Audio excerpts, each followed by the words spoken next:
Hi friends, అందరూ ఎలా ఉన్నారు? అందరూ బాగున్నారా? ఈ రోజు వీడియో వచ్చి సమ్మర్ స్టార్ట్ అయింది కదా. ఈ ఎండాకాలంలో మనం చాలా జాగ్రత్తలు తీసుకోవాలి హెల్త్ విషయంలో. ఎందుకంటే వడదెబ్బ ఎక్కువగా తగిలితే మనం అనారోగ్యానికి గురవుతాము. అలా అనారోగ్యానికి గురవ్వకుండా పుచ్చకాయ చాలా బాగా ఉపయోగపడుతుంది. చూసారు కదా.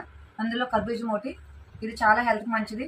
కిడ్నీలో స్టోన్స్ ఉన్న వాళ్ళు ఈ ఎండాకాలం చాలా ఇబ్బంది పడతారు. నొప్పి రావడం కానీ స్టోన్స్ అలాగే చాలా ఇబ్బంది పడతారు. కాబట్టి అలా ఇబ్బంది పడకోకుండా కర్బూజం అలాగే పుచ్చకాయ చాలా బాగా ఉపయోగపడతాయి. జ్యూసులు కానీ ముక్కలు కానీ తిన్న వాళ్ళు. ఇవి వచ్చి ఆరెంజెస్, ఇందులో విటమిన్ సి బాగుంటుంది. అలాగే ద్రాక్షలు చూసారు కదా. ఇవి వచ్చి స్ట్రాబెరీస్. బనానా తినడం వల్ల చాలా హెల్తీగా ఉంటాం, వెయిట్ గెయిన్ కూడా అవుతాం. మధ్యలో వచ్చి మొత్తం తినేస్తున్నారు మా పిల్లలు, ఖాళీ అయిపోయేటట్టున్నాయి. మీరు కూడా ఈ సమ్మర్లో చాలా ఫ్రూట్స్ బుక్ చేసుకోండి. అలాగే లిక్విడ్స్ రూపంలో కూడా తీసుకోండి. ఇట్లా సమ్మర్ మొత్తం ఈ ఫ్రూట్స్ తీసుకోవడం వల్ల మీరు హెల్తీగా ఉంటారు. అలాగే ఎండాకాలంలో మనం వడదెబ్బ తాలుకోకుండా ఆరోగ్యం ఉంటాం. పిల్లలు స్కూల్కి వెళ్ళి వచ్చేటప్పటికి మనం ఈ జ్యూసులు తయారు చేయడం కానీ స్నాక్స్ రూపంలో ముక్కలు కట్ చేసుకుని పెట్టడం కానీ పిల్లలకి చేయండి. చూసారు కదా ఫ్రూట్స్ సలాడ్. Bye friends.